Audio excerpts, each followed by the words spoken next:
అరే అది కట్టమ్మా, ఇది కట్టమ్మా, కొద్దిగా పోయింది పైకి కూడా పోద్దాం. అదే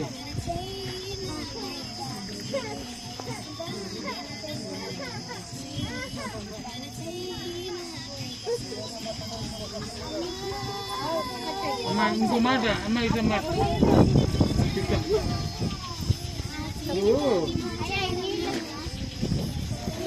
చర్చి పాటలు క్రైస్తవ పాటలే కాదు, మంచి మ్యూజిక్ మామూలు పాటలు సినిమా పాటలే కాదు, హుషారు చేయాలి. అంటే నేను బైబిల్ పాటలు ఏమో చెప్పలేదు, చెప్పాను నేను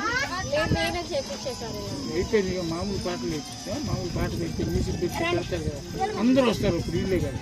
అది అందుకని మామూలుగా సినిమా పాటలు అది ఏంటంటే మనం ఏ మతాన్ని మనం ఆయన వచ్చాడు మాట్లాడతాం, పూజలు వస్తే మాట్లాడతాం, అంతేగాని గౌరవించాలి. అదేనా